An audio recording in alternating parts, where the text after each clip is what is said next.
Hey, no, wait a minute. Those are grain bins. They're not silos. Those are grain bins. Are two very different things. But that was one of your, or maybe it was your first ever published um, portfolio in lens work or anywhere, maybe.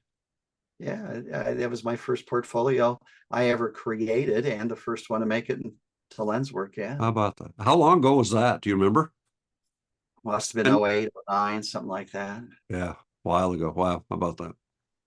Hey, today I wanted to share an experience I had, and I'm just curious if you've had this and what your thoughts are, because it really caught me off guard. I was just down in the Smokies, had a wonderful group, great conditions, actually, variable conditions. I felt really good as I was making photographs.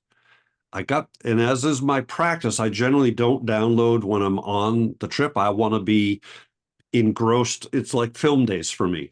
What I loved about film is all of the distractions of image processing were not there. You were focused on being connected to the experience of being where you were, which I found to be very helpful. So I tend not to download so that I can just be connected to that experience. And I felt like I was. I felt like I was doing fine. Matter of fact, we found some new things for the folks, and the one specific one was in my head, and I was like, I cannot wait to see those images, but I wait until I get home. So it's like a week after, and I finally say, oh, I think I'll download those images. I download the images in Cole. I was like, what on earth is this garbage?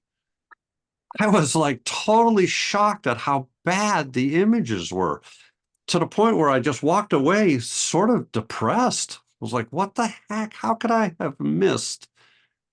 And then I let another days go by, not a day, but days go by. And I finally said, well, let me sit down again and take a look. And now I have 35 images in a folder that I'm starting to share some of. I'll probably have 10 or 12 images that I love. So what the heck? Have you ever had that happen where you get back and you look and you say, I totally missed for whatever reason, and I wonder what's going on. So I'm curious, I want you to be my therapist today. What the heck? Why did I see them as such garbage on that first look? Yet some time away, is it time away? Did I need some space away from the shoot? I don't know. I don't think it's the time away. It's just the frame of mind you're in when you view them. Huh. I've had that, and I suspect we all have, where you think you have something, you look at it, and you think, this is terrible. What was I thinking? And then Mhm. later, you can see it again. To me, it's kind of a vision thing. Your vision is just off Huh. that day. You look at it another day, and I mean, I just went through that recently. I was thinking, who would ever look at my work? It's terrible. It And then really. other days, I'm looking at it, I'm thinking, my gosh, I'm a photo god. I can do anything. And humble too. Yeah, it's that John Lennon quote. At times he thinks he's a worthless individual, and other times he thinks he's a god. It's the somehow our mood that we're in, and You it know, affects we see ourselves. I think there's real wisdom in that. And I'm going to share something a little personal here. My mom passed, 3 months ago now. And I thought I was ready. Because she was 100, lived a great life. But it's affected me way more than I had anticipated it would. And it's created a little bit of depression feelings, to be honest, and some anxiety feelings that I've been wrestling with here for 6 weeks or so. So I bet if I sat actually with a real therapist and not the Confucius therapist, that's probably what's playing into that. It's probably you called it my frame of mind, but my mental space, my headspace, my mental health. Maybe that day I pulled those up. I just wasn't there. And I should know that because I know that I finally am at the place where when I'm in making images, or as I like to say, receiving images when I'm out in the field, it's easy for me to give myself permission now not to make photographs, to realize that I'm not there. I'm somewhere else at that moment. I'm not focused. My mind is being taken by mom's passing or whatever, and I'm okay not making photographs. And I think maybe what I'm learning right now, just by having this discussion with you, is that's probably exactly what happened when I downloaded those images. My headspace was probably with mom and anxiety and feelings of just feeling low in my life. And it just wasn't in a place where anything was going to look good. But then the other day it was, then days later, all of a sudden I was like really happy with what I had. So that I think there's maybe some valuable lessons to be learned from that, or I think it's valuable to let people know it's okay. That if you're struggling, don't force it. It's okay not to force it.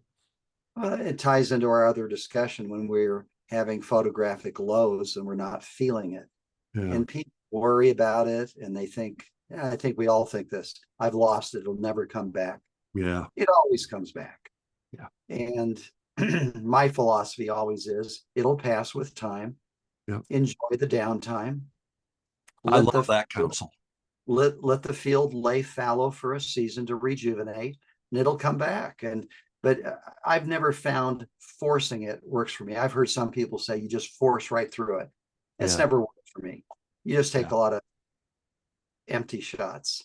yeah. So Yeah, and I think that's exactly what happened here. I just had to lay, it was only for 3 days or whatever it was, but those 3 days of getting me back into a space where I was more open rather than, closed down because of all these feelings I've been having.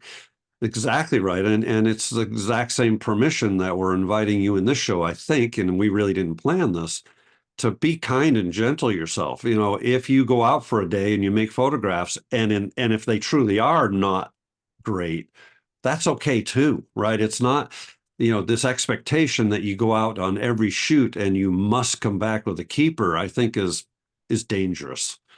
oh, Uh, I've got a friend who talk about expectations, going somewhere and everybody's saying, "Oh, I can't wait to see your images from this wonderful place," and that puts pressure on you too. And you're now thinking about what am I going to create that will get the oohs and the ahs, and yeah. expecting me to come back. Well, that's a terrible pressure. It's yeah. To me, it's a self-defeating behavior almost, right? You're setting yourself up for failure when you put that expectation of having to come back. Yeah, no, nothing. Hey, you were in the Smokies for a week. My neighbor says you get some good pictures. I've just learned to say, oh yes,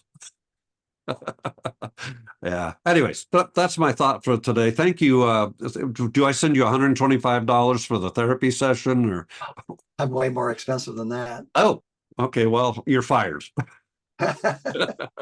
Hey, thanks, bud. See you soon.